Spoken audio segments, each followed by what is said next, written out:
Bien,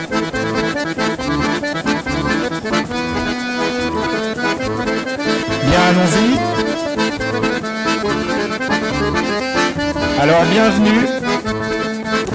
bienvenue à ces 7e rencontres nationales, énergie et territoires ruraux vers des territoires à énergie positive.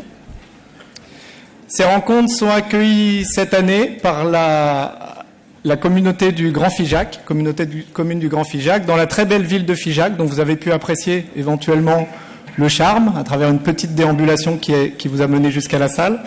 Mais je laisserai André Mélinger, le maire de la commune, la vanter mieux que moi. L'événement est organisé cette année par la communauté de communes du Grand Figeac, qui reprend donc le flambeau de l'organisation de cet événement, qui change de localisation chaque année, et qui rejoint donc la petite troupe, on pourrait dire, des territoires pionniers, qui, en plus de mener la transition énergétique sur le terrain, ont organisé les rencontres territoires énergie positive. Je tiens tout d'abord à remercier les différents partenaires de cet événement, l'ADEME, la région Occitanie-Midi-Pyrénées, le département du Lot, la Caisse des dépôts et Enedis. Cet événement est organisé en partenariat avec la ville de Figeac et l'Office du tourisme du pays de Figeac, ainsi que du SDED, le syndicat départemental d'élimination des déchets, m'a-t-on confirmé, mais je pense qu'ils font beaucoup d'autres choses que l'élimination des déchets. Et cet événement est organisé en coopération, oui j'ai dit le SDED, le CIDED, autant pour moi. Et cet événement est organisé en coopération avec le CLER, Réseau pour la transition énergétique, qui est l'animateur du réseau Territoire Énergie Positive au niveau national. Et je suis donc Yannick Régnier, responsable de projet Énergie et Territoire au sein du CLER. Et c'est moi qui vais vous accompagner pendant cet après-midi, ainsi que vendredi matin pour la séquence plénière de clôture. Je vais juste vous représenter très rapidement la structure générale de l'événement, donc sur 3 journées, 4 demi-journées. Une plénière cet après-midi qui sera suivie par un ensemble de visites auxquelles vous vous êtes déjà inscrits précédemment. Demain, on aura une journée pleine d'ateliers ou de formation sur une demi-journée, atelier long. C'est un souhait volontaire de passer beaucoup de temps à travailler sur des problématiques pour les approfondir et donner le moyen à tous les participants d'intervenir dans le cadre de ces ateliers. Le soir, on aura justement l'occasion de découvrir la belle ville de Figeac à travers une déambulation apéritive dans la ville avant la soirée de gala le soir. Et le vendredi matin, nous aurons donc une plénière de clôture autour de 3 tables rondes thématiques: les scénarios énergétiques, les réseaux électriques et le rôle des acteurs agricoles dans les transitions. Et on aura aussi en parallèle 3 séquences, 3 labos, séquences un peu d'exploration de thématiques spécifiques sur lesquelles un travail vraiment de défrichage peut être nécessaire. Avant de... Ah oui, alors une modalité technique. Vous n'avez pas, juste pour l'instant, les informations, mais elles seront affichées juste après. Pendant cet après-midi, vous aurez la possibilité d'interagir avec nous, avec moi en particulier en tant qu'animateur, via 2 moyens. Twitter, pour les habitués des nouvelles technologies, mais aussi de manière plus simple et plus classique, via SMS. Donc vous aurez un numéro un petit peu plus tard qui va s'afficher à l'écran. À tout moment, vous pouvez envoyer des questions, des commentaires par rapport à ce qui se dit. Et moi, en tant qu'animateur, je collecterai ces informations pour interpeller les participants à l'issue de leur présentation et pendant la table ronde. Et j'en profite pour remercier à cette occasion ma collègue Esther Bayeul, qui est en coulisses avec la technique pour assurer la modération en lien avec le Grand Figeac des différents messages. Avant de passer la parole aux organisateurs et hôtes de l'événement, je vais inviter tout de suite Martine Thoman, qui est vice-présidente de la communauté de communes de la vallée de Kaysersberg, qui est l'organisateur des rencontres de l'année dernière. Et je vais inviter par la même occasion Monsieur André Mélinger, maire de la ville de Figeac, et sans tarder, s'il n'est pas déjà présent dans la salle, Martin Malvy, président de la communauté de communes du Grand Figeac. Mais tout de suite, pour commencer, c'est une tradition depuis quelques années au sein des rencontres Territoire Énergie Positive, c'est à Martine Thoman que je vais laisser la parole pour qu'elle nous raconte en quelques mots comment le territoire a vécu l'organisation de cet événement l'année dernière et ce que ça a pu lui apporter. Martine Thoman, je vous laisse la parole. Merci. Bonjour à tous. En tant que représentante de la communauté de communes de la vallée de Kaysersberg, organisatrice des rencontres TEPOS 2016 de l'année dernière, je vais donc passer le témoin des rencontres au pays de Grand Figeac, à la communauté de communes du Grand Figeac. Merci à eux d'organiser cette manifestation nationale. Ce fut pour nous une belle aventure. Nous sommes une communauté de communes de 18 000 habitants. Cela a représenté de l'organisation, du travail, beaucoup de mails, mais ces temps sont des forts temps de rencontres. Des rencontres humaines, des rencontres d'échanges, des rencontres d'expériences, bonnes ou mauvaises, et des moments de partage de connaissances. Au niveau de notre territoire, cela a impliqué de nombreux acteurs, donc nos techniciens en charge des dossiers énergie et environnement, bien sûr, mais aussi tout le personnel technique et administratif de la communauté de communes et de certaines communes. Et je crois que pour toutes ces personnes, ça a été une découverte. Qu'est-ce que c'est que TEPOS? Qu'est-ce que c'est qu'un territoire qui veut devenir un territoire à énergie positive? Cela a aussi été l'occasion pour les élus, parce que tous les élus ne sont pas la communauté de communes dans les villages, et donc tous les élus communaux ont pu participer à ces rencontres et approfondir toutes leurs connaissances. Et tout ça, ça permet d'enrichir les débats au sein des différents conseils municipaux pour essayer d'aller tous de l'avant pour devenir un territoire à énergie positive. Ces rencontres permettent aussi de booster notre énergie à tous. J'avais assisté pour la première fois aux rencontres à Thouars et j'étais revenue vraiment très, très motivée et très partante pour essayer d'entraîner tous les autres élus de notre communauté de communes à aller dans ce sens des territoires à énergie positive. Le CLER, qui est le réseau national, aide bien tous ces territoires à aller vers l'énergie positive. Il apporte des infos, il a des rapports, des publications, il a une expertise qui enrichit le savoir et qui permet à chacun et chacune d'aller se renseigner. Et il est aussi notre porte-parole auprès de l'État, de la voix de nos petites collectivités rurales qui ont beaucoup d'envie d'entreprendre, mais qui ont aussi souvent de grands frais financiers. Donc merci aux gens du CLER pour tout le travail qu'ils fournissent tout au long de l'année. Voilà, je ne vais pas être plus longue. Je vous souhaite à chacune et à chacun d'entre vous de très très belles journées, 3 journées très riches d'apprentissage et de rencontres. Et puis je remercie encore Figeac. Je n'ai pas encore eu l'occasion de visiter, mais ça ne saurait tarder. Et je vais donc en profiter pour remettre à Monsieur le maire un petit cadeau de la part de la communauté.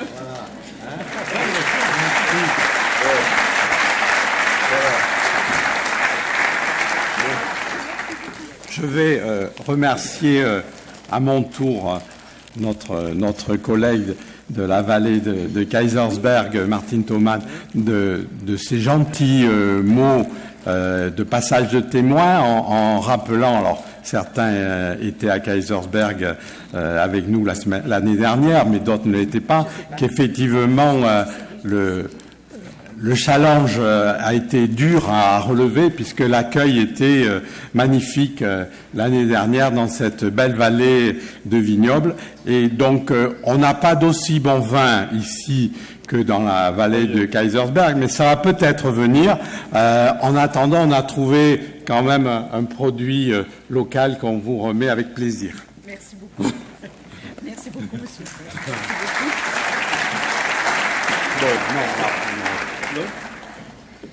Allô? Oui, très bien. Mais je vous laisse tout simplement, André Mélinger et Martin Malvy. Bienvenue, Martin Malvy. Faire l'ouverture officielle de cet événement, soit au pupitre, soit effectivement ici, aucun problème, selon vos habitudes. André Mélinger, maire de la ville de Figeac, c'est à vous. Voilà, écoutez, d'abord, bienvenue à toutes et à tous dans notre belle ville. Alors, on est toujours un peu chauvin partout. En France, c'est normal, mais vous avez de la chance, et nous avons de la chance, puisque l'année dernière, il y avait un soleil radieux à Kaysersberg. Ça faisait partie du challenge.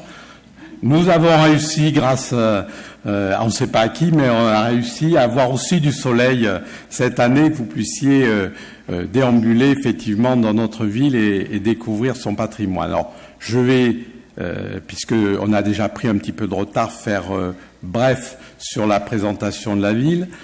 Vous savez que à Kaysersberg, il y a un homme célèbre. C'est effectivement le docteur Schweitzer, qui est né là-bas. Et j'ai vu qu'il avait une particularité avec Champollion, qui est né chez nous, Jean-François Champollion. C'est que effectivement, ils n'y sont restés que jusqu'à l'âge de 5 ans.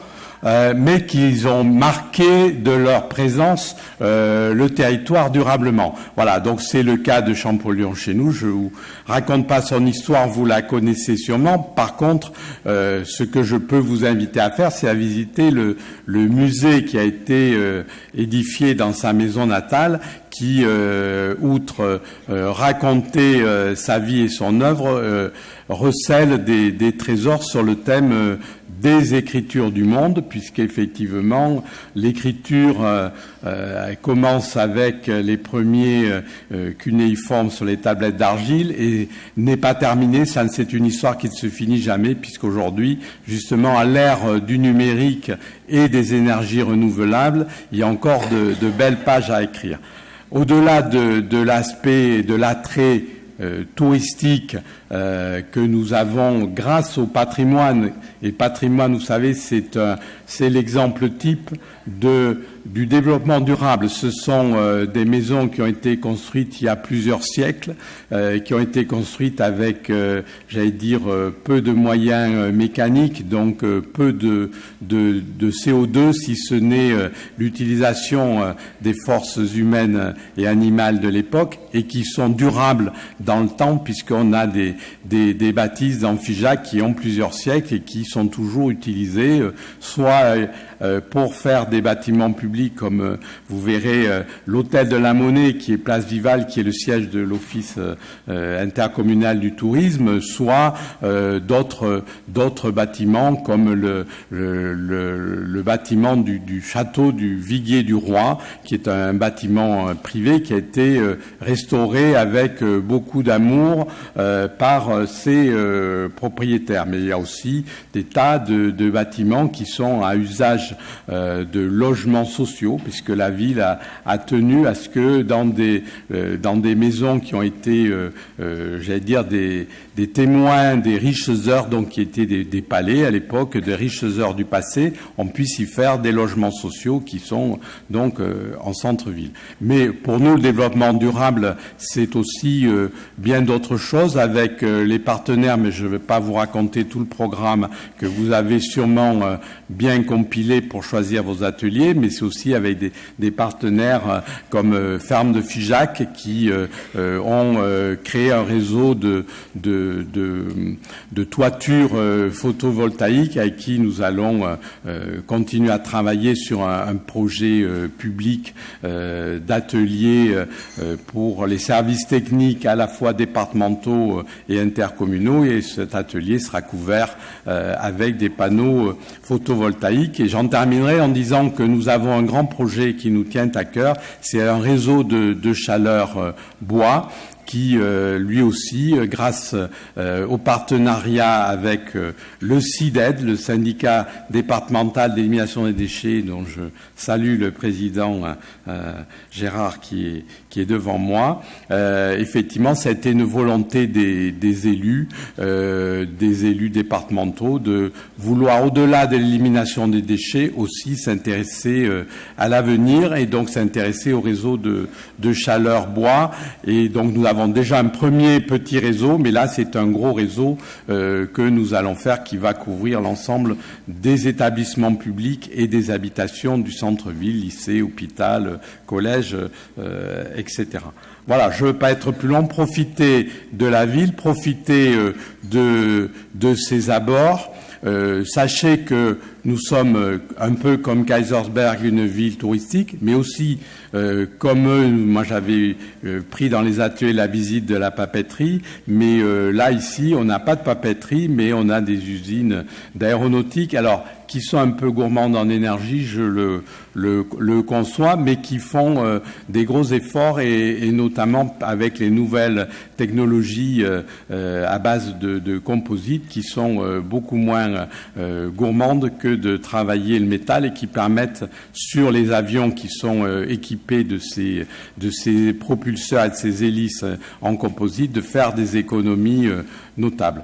Voilà, mais écoutez, merci à toutes et à tous d'être venus. Merci, alors je ne vais pas les reciter à la place de Yannick Régnier parce qu'il fait ça beaucoup mieux que moi, mais à tous nos partenaires, à l'appui déjà qui a été fait par nos amis de Kaysersberg parce qu'ils nous ont fait profiter de leur expérience. Merci à l'appui du CLER et puis à l'appui de tous ceux qui nous ont soutenus, bien évidemment à l'appui de la région. Chère Carole, merci, j'allais dire de la générosité de la région pour permettre une manifestation de cette envergure. Merci aussi, il ne faut pas que j'oublie non plus le département parce que ça me serait reproché. Donc, président est excusé, mais il est représenté par notre vice-présidente Cathy Marlas. Voilà. Puis merci au Grand Figeac, cher Martin aussi, puisque la ville de Figeac, vous le savez très bien, elle peut offrir ses installations,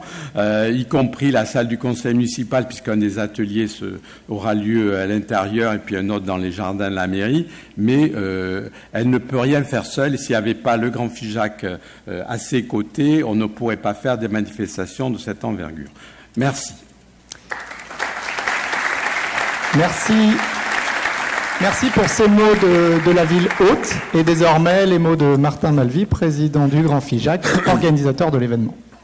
Bien, merci. J'aurais salué à mon tour Madame le sous-préfet, Madame Delgarde, la présidente de la région, nos amis élus, Cathy Marlas qui représente Serge Régal, le directeur régional de l'ADEME, les élus, les uns, les autres, qui est venu parfois de très loin pour découvrir ce territoire. André a évoqué la ville de Figeac. Le Grand Figeac, ce sont 92 communes. C'est l'une des plus grandes communautés de communes de France pour 45 000 habitants. Moi, je ne présenterai pas les actions du Grand Figeac. Je pense que dans les 2 jours qui viennent, Fausto Araquet, le vice-président en charge de ce dossier, que je remercie d'ailleurs parce qu'il s'est beaucoup engagé, aura l'occasion d'évoquer ce que nous faisons sur Figeac suffisamment. Je voudrais par contre essayer de resituer parce que je pense que cette rencontre est importante. Je regrette d'ailleurs, j'avais invité le ministre de la Transition écologique, je regrette qu'il n'ait pas pu venir, mais je regrette également qu'il n'ait pas pu être représenté par un secrétaire d'État. Je pense que ces journées sont importantes dans le contexte qui est le nôtre, plus importantes parfois qu'on peut l'imaginer. Le réchauffement climatique, ça date pas d'hier. On le date, vous le savez, du début de l'industrie, du début des années 1800. C'est à partir de ce moment-là qu'on a une température qui progresse à nouveau. Mais on est long à réagir. Il faut attendre 1988, c'est-à-dire hier, pour que l'ONU, avec le groupe d'experts intergouvernemental, le GIEC, dont vous avez souvent entendu parler, charge ce groupe de faire des études, non pas des études propres, mais le charge d'aller chercher dans les études qui ont été faites quelles conclusions on peut tirer sur le réchauffement climatique. Le GIEC, ce sont 130 pays, ce sont quelques 2500 chercheurs, et il conclut en 1988 que le réchauffement depuis les années 50, accélération, est très probablement dû à l'effet de l'augmentation des gaz de serre d'origine anthropique. Ce jugement qui est tempéré déjà, les eurosceptiques parlent beaucoup à l'époque, il est repris progressivement par une quarantaine de sociétés scientifiques et académies des sciences, compris les académies nationales des pays industrialisés, qui approuvent les conclusions du GIEC et qui la confortent. Et ça a été confirmé en 2012 par une nouvelle étude de caractère national de Livermore, du département de l'énergie des États-Unis et 16 autres organisations internationales. Et selon les modèles, la température pourrait augmenter de 1,1 degré à 6,4 au cours du siècle. Je pense qu'il faut bien mesurer ce que sont aujourd'hui les différentes hypothèses et leurs conséquences. Les études portent jusqu'à 2100. Mais on sait que le réchauffement se poursuivra bien au-delà de 2100, même si on stoppe, et je vais dire pourquoi, même si on stoppe les émanations, les rejets dans l'atmosphère. Alors on peut discuter du niveau de l'élévation des températures. Comme personne ne le sait, la discussion est facile, elle permet aux uns et aux autres de s'exprimer facilement. On peut aussi discuter, là c'est plus certain, des contrées qui risquent de disparaître. À 4 ou 5 degrés d'élévation de la température, il y a des territoires qui disparaissent, et puis il y a des migrations de centaines de milliers, voire de millions d'hommes. Et ce qu'il y a de certain, par contre, si on n'a pas les chiffres exacts, c'est que nous sommes entrés dans une période de réchauffement dont plus personne maintenant n'affirme qu'il s'agit là simplement des caprices du soleil et qu'au lendemain de cette belle journée de septembre, tout rentrera dans l'ordre. Et c'est ce sur quoi, je voudrais le dire ici, devant vous, puisque vous êtes des militants de la cause, nous devons insister. C'est sur le fait que c'est la première fois dans l'histoire de l'humanité que l'homme est confronté à une situation et que c'est maintenant que l'avenir de la planète, sans doute, est en train de se jouer. Des périodes glaciaires, on en a traversé, pas nous, d'autres, avant. Des périodes de réchauffement aussi. Mais on évoque rarement comment elles se sont déroulées. Et surtout, combien de temps elles ont duré. J'y reviens, c'est-à-dire le temps après le moment où l'atmosphère se réchauffe par les gaz de serre. La démonstration à laquelle je crois il faut se rapprocher, celle qui a été en tout cas la plus étudiée, c'est Paléocène, Écocène. Ça, c'était, pas hier, non, c'était il y a 56 millions d'années. On parlait peu de diesel. On parlait peu de réchauffement artificiel. Mais les températures ont augmenté pendant cette période, selon les parties du territoire de la planète, de 4 à 7 degrés. Et il a fallu 200 000 ans pour en revenir après cette période aux températures initiales. 200 000 ans. Ce que nous rejetons aujourd'hui, si les températures progressent de 4, 5, 6 degrés, c'est en centaines, sans doute de milliers d'années qu'il faudra compter avant que la situation revienne à la normale. Donc on imagine les conséquences du réchauffement dans lequel nous sommes entrés, on imagine les conséquences, on peut avoir sur le plan humain, sur le plan écologique, sur le plan alimentaire, sur le plan des grands accidents climatiques, et entre nous, quand nous regardons nos glaciers qui fondent sur les Pyrénées ou pour les Alpes, c'est parfois souvent de la part des uns et des autres comme si on assistait à un spectacle qui n'est pas un spectacle. Et quand on regarde ce qui s'est passé dans certains territoires, je pense au Groenland. Au Groenland, entre 2005 et 2009, ce sont 2,5 milliards de tonnes de glace qui ont fondu. 2,5 milliards en 4 ans. Donc, vous êtes ici tous sensibilisés à ce problème. Son ampleur nous dépasse, mais son influence sur les évolutions et la vie, non.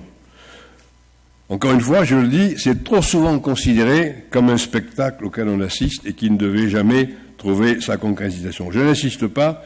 Si vous êtes ici, c'est parce que vous avez mesuré l'ampleur du défi qui nous est lancé. Certains continuent de la contester au nom d'intérêts privés, généralement. dans le domaine de l'énergie plus particulièrement, ceux-là auront un jour à répondre de leur attitude. Malheureusement, le jour où ils en répondront, ils auront disparu, ils ne seront plus là. Et le réchauffement, c'est aussi l'eau. Je voudrais en dire un mot. Dans ce domaine également, suffisamment d'études aujourd'hui ont été réalisées pour que même si leurs conclusions sont incertaines, puisqu'il est incertain le degré de réchauffement de la température, nous connaîtrons dans le temps des problèmes difficiles. Je préside le comité de bassin Adour-Garonne. Adour-Garonne, c'est le 5e de la superficie de la France. Le comité de bassin, c'est le Parlement de l'eau qui est accolé à l'agence de l'eau. Avec de grandes disparités sur le territoire, les scientifiques nous disent qu'aujourd'hui, pas demain, qu'aujourd'hui, nous sommes déjà en déficit de 150 millions de mètres cubes d'eau par an. Et ils nous disent que dans 30 ans environ, ce déficit pourrait porter sur 800 millions de mètres cubes par an. Alors que ce soit 800 millions, que ce soit 1 milliard, que ce soit 400 millions, ça n'a pas d'importance, puisqu'on ne sait pas. Mais ce qu'on sait, c'est que de toute manière, puisque déjà on est en déficit, si rien ne change, si on ne fait rien, le temps viendra rapidement où nous n'aurons plus d'eau à la distribution des robinets pendant une certaine période de l'année où les activités humaines, industrielles, agricoles seront freinées. C'est lié au réchauffement climatique. Je ne veux pas être trop long, mais j'en reviens néanmoins à l'ONU. Parce que son programme, il y a quelques années, je ne me souviens plus exactement, son programme, son PRUD, qui est le programme de l'ONU, affirmait que 70%, et là c'est vous, et là c'est nous, que 70% des actions qui seront conduites pour lutter contre le réchauffement climatique seront des actions conduites, alors Madame la Présidente, pour faire plaisir, l'ONU disait par les régions. En réalité, c'est parce que l'ONU traitant de la planète, les collectivités y sont différentes. Parlant des régions, elle parlait des collectivités. Effectivement, c'est par les collectivités que les actions seront menées. Donc, ce colloque comme le vôtre, comme ici, doit être un moment d'abord d'affirmation des risques que nous courons tous et que nous faisons courir à ceux qui nous succéderont, et en même temps de ce que les conclusions de la conférence de Paris, importantes, très importantes, ont été des conclusions pour aboutir à un consensus à minima et non pas à maxima.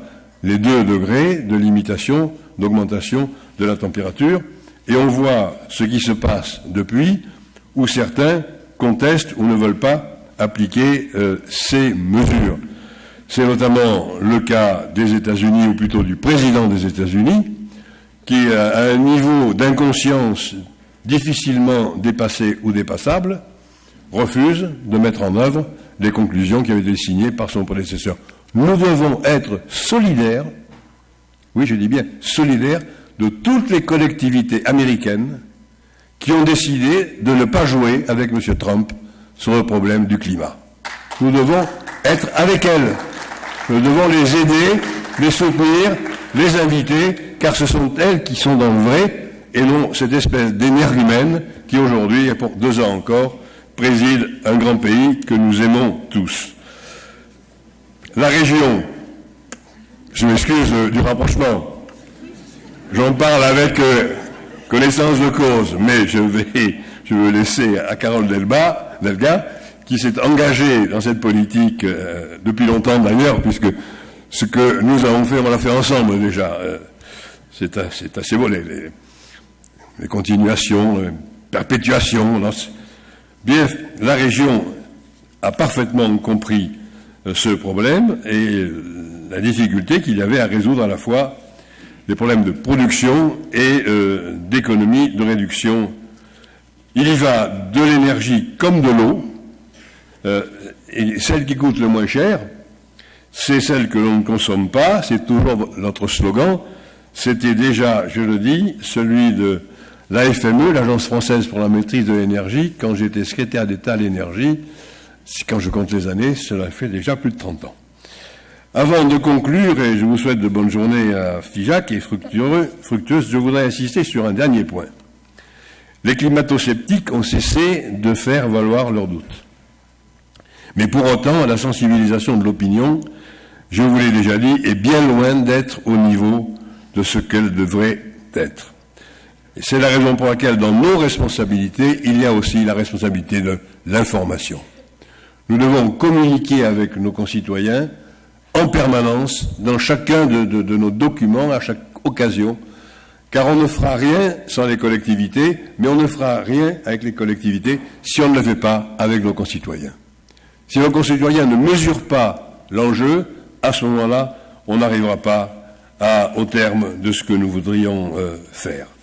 Voilà parce que je pense que c'est un débat qui est passionnant. Il ne faut pas se laisser emporter. Les moyens sont limités, les moyens sont comptés, les moyens financiers, par tenter les expériences dont on n'a pas prouvé au préalable, ou les généraliser, qu'elles sont porteuses de résultats, car on n'a pas aujourd'hui le temps, expérience oui, mais il faut aller dans le vif du sujet. Je voudrais prendre un exemple. L'Agence de l'eau a financé pour 100 millions, au cours des 2 ans qui viennent de passer, pour 100 millions de travaux pour éliminer les fuites d'eau dont on sait qu'elles ont une conséquence majeure sur la production d'eau. Les 100 millions permettent d'économiser seulement 9 millions de mètres cubes d'eau par an, ce qui est infinitésimal. Il faut donc se fixer comme cap les grandes actions, celles qui prioritairement sont celles qui amèneront, et le plus rapidement, des résultats importants, puisque nous jouons un avenir à court terme. Voilà, les collectivités sont dans le coup. Hier soir, il se trouve que nous arrêtions notre propre plan et ses priorités, vous en parlerez.